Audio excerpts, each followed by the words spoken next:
Assalamualaikum warahmatullahi wabarakatuh. My name is Muhammad Dini Haikal bin Fakhur Razi. Today I will talk about introduction.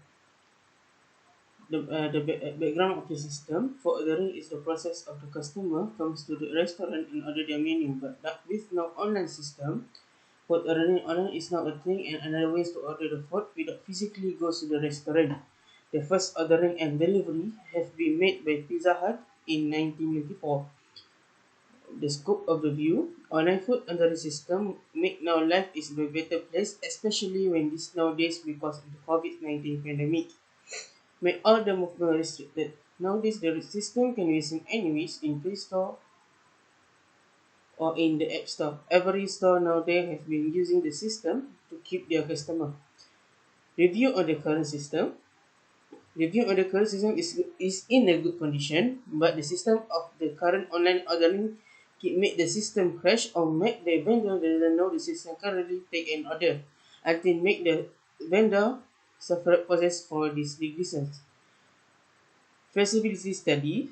The system is all about having the system continue to circulate between customer and the seller or the restaurant, which is start from the customer open up the system of the app and search the particular type of food that customer want to check out from the cart and until the payment for the food ordering. Problem statement. How to keep online system for this type of ordering to make customer feel more easy to use and make the system maximize their own capacity in order to give to customer satisfaction in spending. Hello, my name is Azim. For functional requirement, there are four main part. That is requirement analysis, use case diagram, activity diagram, and sequence diagram. Okay, for requirement analysis, there are three parts. So the first part is for the restaurant menu and the ordering system. So the restaurant need a backend computer that receive all the information. So the restaurant can receive the order information to create the order. Second, the register system, point of sale terminal for handling bill payments need to be have by the restaurant. Okay, for the second part is the system terminology. The system terminology such as RMOS restaurant menu and ordering system, DBMS database management system, LAN local area network, and IP internet protocol, TCP transmission control protocol, UDP user datagram protocol, IEE 802.11 wireless local area network standard, SSLv3 secure socket layer version 3, and then Wi-Fi protected access to with pre-shared keys. So this is the system terminology that needed to run the program, the project successfully. So for the third part is the site adaptation requirement.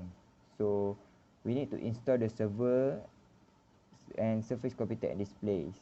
Also, we need to acquire sufficient tablet for all staff, uh, including the restaurants, the HQ, and the delivery person. So, and then we need to have network in all of those device, and need to install sufficient operating system, server software, and DBMS. So in order for the program to work, we will need a working online connection in order to receive order from customers, and the order to the HQ and to the restaurants. And then we need to install the RMOS software and configure the RMOS software. Okay, so for the next, for the use case diagram, there is 4 actor. That is new customer, registered customer, chef, and also the delivery person. So first, for the new customer and registered customer, they will view the menu first for each of that restaurant that they want to order. So for the new customer, they will need to create an account first and then log in. After that, they can place the order after they choose the food. Okay, so next, When the order is placed, the customer will have to select the delivery type between pickup or delivery.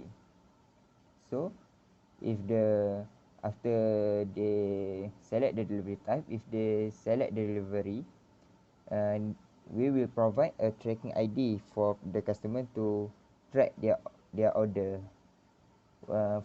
If the order is finished or the order is already on their way to the customer location.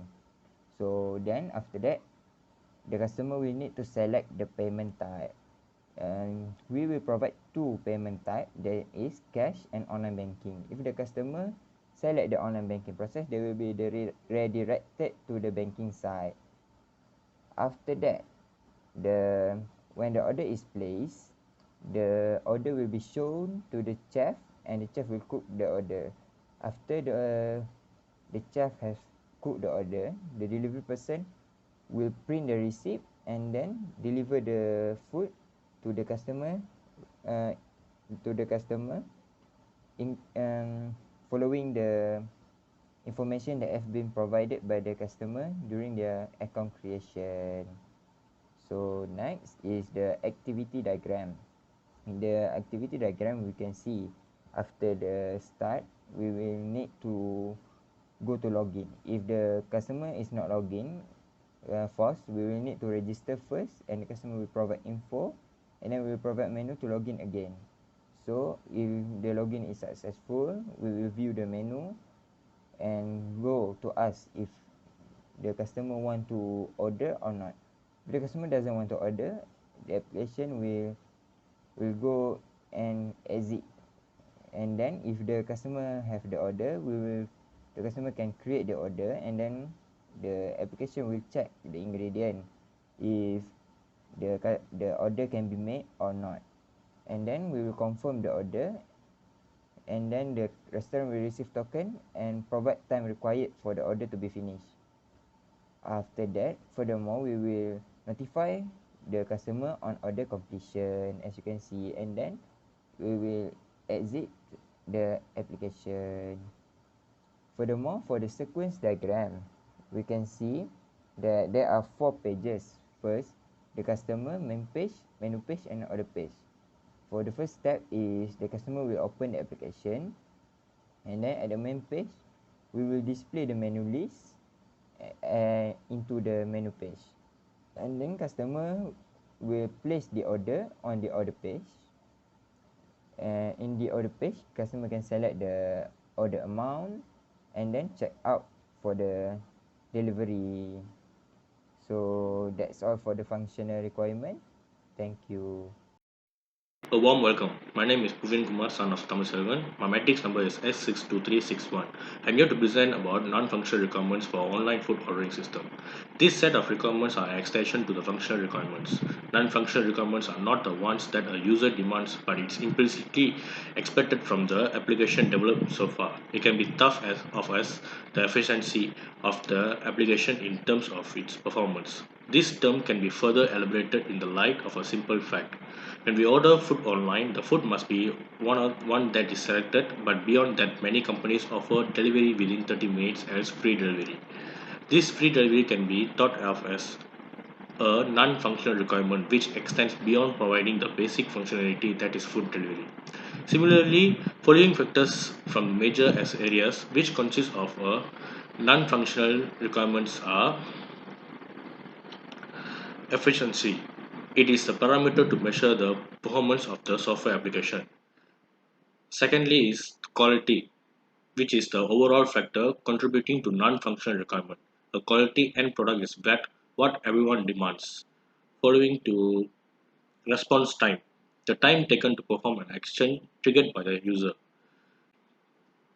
The next one will be functional and non-functional requirements are the following types of testing. Functional tests includes unit testing, smoke testing, integration testing, and system testing.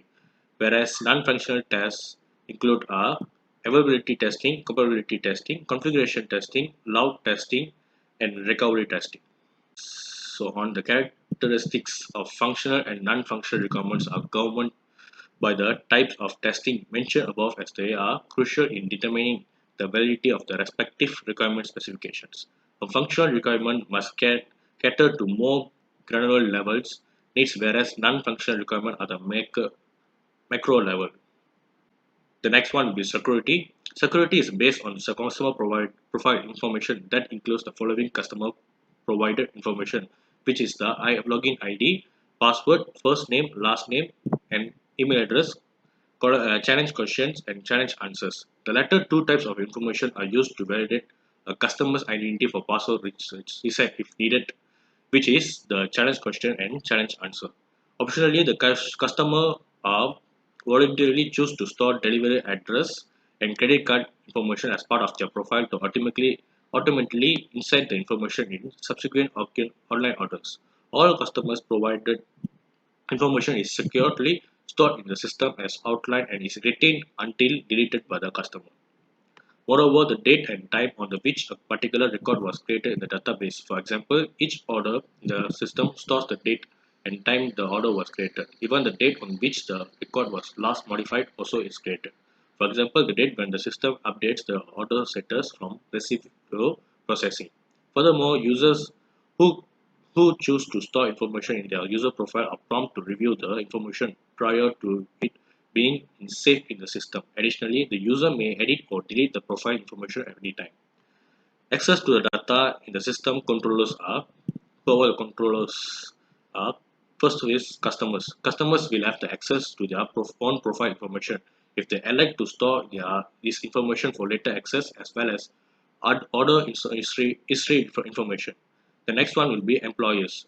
Authorized employees have access to production data and to reports that summarize the online ordering system operations. Example, number of submitted orders, average turnaround time for completed orders, number of new users. The data and reports do not contain personally identifiable information.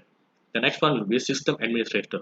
The food online system administrator has access to system production data. However, encrypted data, example, user passwords and credit card, cannot be decrypted. And the last one will be developers. Developers only have access to the full online ordering system test data. However, a limited number of production developers have access to production data. Access is gained through login ID and password authentication. This access is required for initial data migration and double report investigation. Again, encrypted data cannot be decrypted.